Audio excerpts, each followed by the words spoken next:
Una mujer entra en una casa de Correggio, Italia. Es una casa moderna, cálida, llena del aroma de las hierbas y jabón casero. Es acogedora, incluso familiar. La dueña la recibe con una sonrisa amable y una taza de té humeante. Siéntate, querida. Te vendrá bien relajarte antes de tu viaje, le dice con voz amable y maternal. La mujer se siente confiada. La dueña de la casa, Leonarda, le ha prometido una vida nueva en otro lugar, lejos de los problemas, un empleo, una oportunidad, un renacer. La mujer fue a despedirse antes de partir. El vapor del té se eleva lentamente, formando figuras en el aire. La visita lo observa, ajena al peligro que está por llegar sobre ella.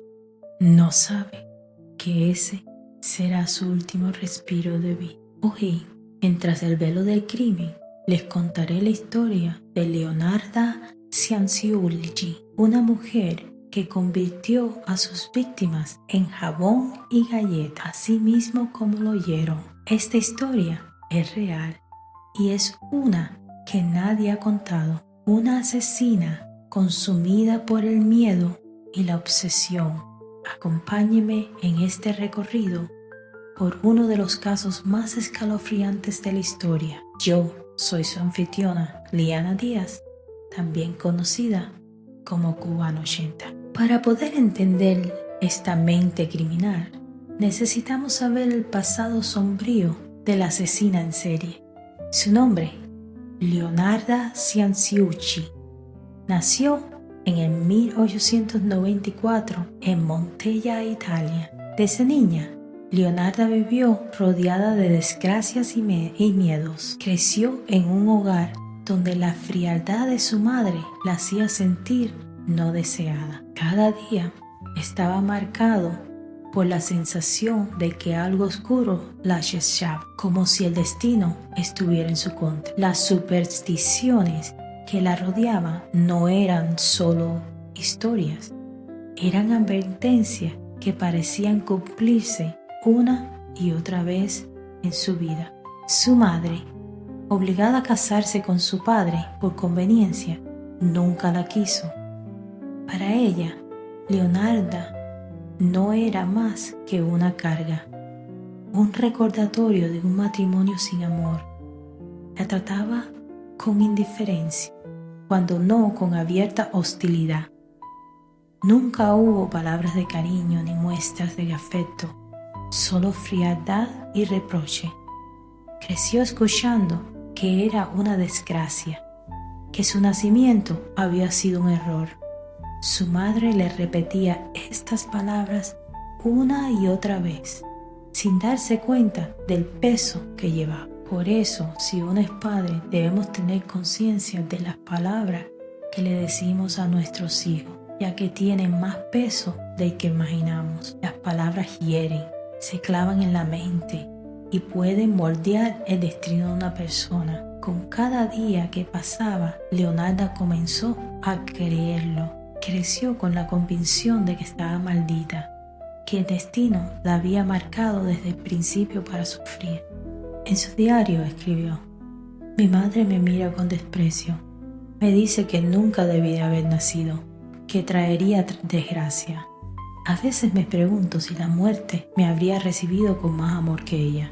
Quizás en otra vida no habría sido su hija. Me miro en el espejo y solo veo el reflejo de su odio.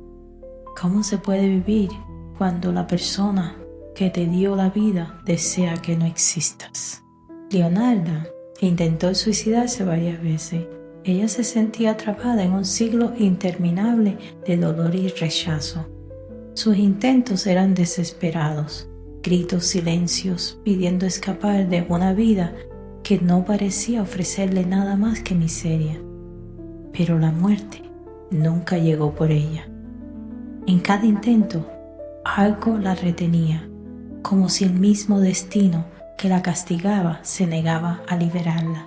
Entonces conoció a Raffaele Persardì, un funcionario modesto y trabajador.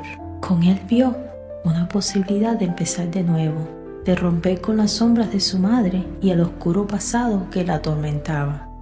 Raffaele no era un hombre adinerado ni influyente, pero le ofrecía estabilidad, algo que Leonarda nunca había tenido. Se casaron contra la voluntad de su madre, quien, llena de resentimiento, la maldijo de por vida. «Nada bueno saldrá de esto», le advirtió la madre. Y esas palabras se convirtieron en una profecía que Leonarda jamás pudo olvidar. La maldición de su madre se convirtió en su obsesión, en el miedo que la perseguía hasta sus últimos días. Leonarda sufrió múltiples abortos espontáneos y perdió a varios de sus hijos en la infancia. Cuando por fin logró tener 4 hijos sanos, se obsesionó con protegerlos. Creía que si no hacía algo para apaciguar al destino, la muerte le arrebataría lo que más amaba. Fue entonces cuando visitó a una adivina en Corigio. La mujer le leyó la palma de la mano y susurró: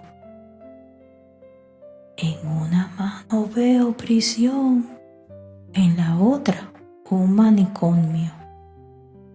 Leonarda sintió un escalofrío recorrer su espalda. Las manos de la adivina temblaban literalmente mientras recorría las líneas de su destino. «La energía que te rodea está marcada por el sacrificio y la desesperación», continuó la mujer, con los ojos enterrados, como si pudiera ver más allá del presente. «Si sigues este camino, no habrá redención, no habrá paz, solo sufrimiento», le dijo la adivina. Leonarda salió de la consulta con las palabras grabadas a fuego en su mente, como un eco inquietante que resonaría hasta su último aliento. No podía ignorarlas. Si aquella mujer decía la verdad, entonces su destino estaba sellado. Pero, ¿y si pudiera evitarlo? ¿Y si pudiera engañar al destino? ¿Ofrecerle algo a cambio? La idea empezó a germinar en su mente como una semilla envenenada, una que crecía hasta consumirla por completo, y así comenzó su descenso a la locura. Entre el 1939 y el 1940, Leonarda eligió a sus víctimas. Todas eran mujeres que buscaban un cambio en su vida. A cada una le prometió ayuda, una nueva oportunidad, un nuevo hogar, un nuevo amor. Pero antes de partir, debían seguir un ritual. Escribir cartas a sus familias avisando que estaban bien. Después le ofreció una copa de vino o un té especiado. Una vez que el veneno hacía efecto, las mataba con un hacha. Luego, con una frialdad escalofriante, descuartizaba sus cuerpos. Este caso nos alerta sobre la importancia de tener cuidado en quién confiamos. Hay veces las promesas de una vida mejor pueden ocultar intenciones siniestras. No siempre quienes nos ofrecen ayuda lo hacen con buenas intenciones, y en la desesperación podemos caer en las manos equivocadas. En su confesión detalló el proceso. La corté en pedacitos, recogí la sangre en un recipiente y la dejé secar. La trituré hasta que convertirla en un fino polvo rojizo. Luego la mezclé con harina, azúcar y chocolate. amasando la mezcla con precisión. La textura era perfecta, la consistencia adecuada. Cuando horneaba las galletitas, desprendían una dulce aroma que se extendía por toda la casa.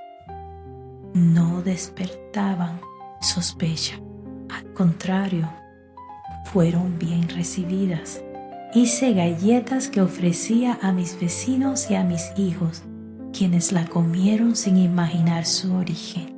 Continuó confesando: con la grasa de los cuervos fabricaba jabón, derretía las sustancias lentamente, mezclándola con esencias y aceites para ocultar su origen. Creaba barras suaves y perfumadas que parecían inofensivas, incluso lujosa. Jabón que vendía en el mercado, envuelto cuidadosamente con el aroma embriagador de lavanda y almendra. Jabón con el que se lavaba las manos, inocentes de colegio, sin imaginar que cada espuma y fragancia ocultaba el horror de lo impensable. Imaginen ir al baño, abrir la pila de agua y sentir el agua fría resbalar por sus manos. Tomar una barra de jabón, la flota entre sus dedos y disfruta de la espuma y la densa cremosa, un dulce aroma y envolvente llena el aire, lavender con un toque de almendra. Les relaja, les reconforta, pero ¿y si ustedes supieran la verdad? ¿Y si ese jabón que ahora cubre su piel con una fragancia embriagadora esconde un origen macabro? La grasa que lo compone no proviene de aceites naturales, sino de algo mucho más oscuro. Sin saberlo, están limpiando sus manos con el horror mismo, con los restos de alguien que nunca debieron morir. Todo criminal comete un error. Leonarda no fue la excepción. Su plan meticuloso, su frialdad al ejecutar cada crimen, no fueron suficientes para mantener su oculto secreto por siempre. El principio de su fin llegó cuando un familiar de sus víctimas denunció su desaparición. Al principio, nadie sospechaba de Leonarda. ¿Cómo imaginar que aquella amable mujer, con voz dulce y angélica, que vendía jamón, horneaba galletas, podía estar detrás de algo tan atroz? Pero cuando la policía comenzó a indagar, las pistas llegaron hasta su casa. Lo que encontraron fue una escena de pesadilla. Recipientes con sangre seca cuidadosamente almacenados, prendas de sus víctimas escondidas en rincones de la casa e incluso cartas escritas con el puño y letras de aquellas mujeres desaparecidas, todas redactadas bajo la manipulación de Leonarda. Era la evidencia clara de sus crímenes. En su cocina aún quedaban rastros de harina y azúcar mezclada con el horror, y en el fondo de sus calderos la grasa humana solidificaba su última atrocidad. En el juicio, lejos de mostrar arrepentimiento, redactó cada crimen con una serenidad espeluznante. Cuando los jueces la acusaron, ella simplemente respondió: hice todo esto para proteger a mis hijos. No podía permitir que la maldición que me perseguía lo alcanzara. Cada sacrificio, cada acto impensable fue mi forma de asegurar su futuro. ¿Acaso una madre no hace lo que sea por sus hijos? No me importaban las vidas que se apagaban en mis manos, porque para mí ellas eran el precio que debían pagar. No era una crueldad, era una necesidad. Yo sola llevaba esa carga.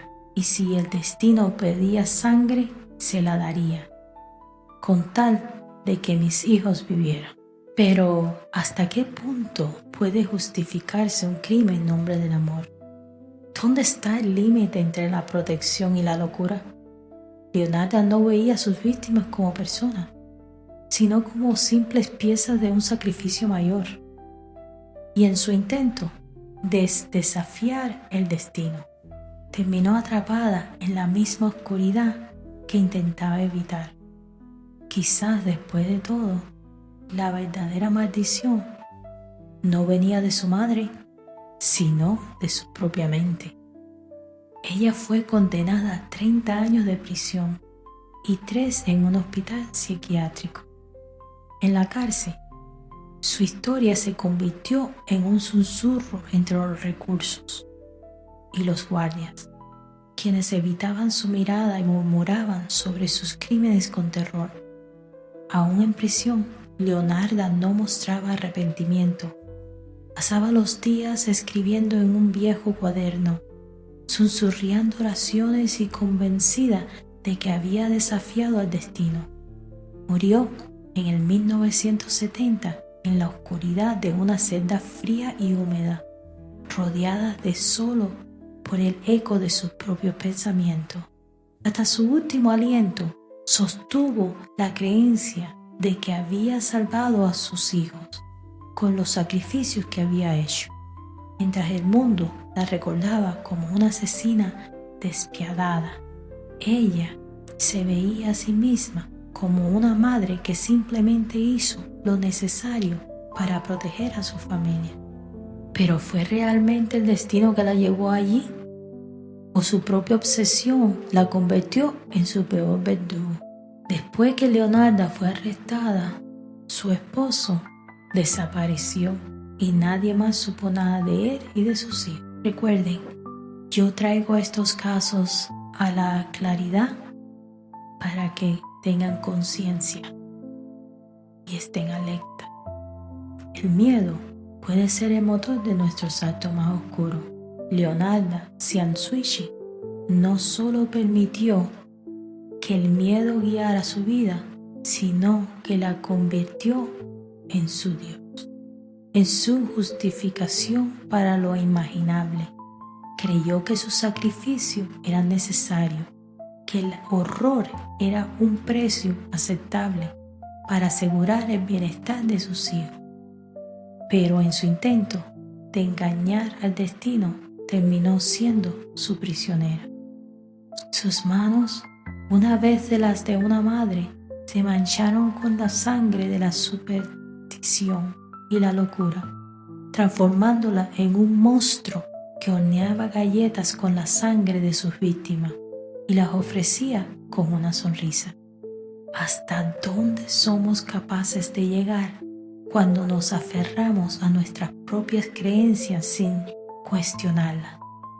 ¿Cuántas veces el miedo ha sido el verdadero verdugo, empujando a las personas a cometer atrocidades en el nombre del amor, la fe o la protección? Leonarda no fue la primera ni será la última en cruzar esta línea. Y es que tras el velo del crimen aún quedan muchas más historias esperando ser descubiertas. Yo soy su anfitriona, Liana Díaz, también conocida como Cubano 80. Manténganse curiosos, alertas y seguros. Y recuerden, todo lo que brilla no es oro. A veces, tras una sonrisa amable, una voz suave y una mirada tranquila, puede ocultarse las más oscuras de las sombras, esperando el momento perfecto para relevarse. Hasta pronto. Chaito.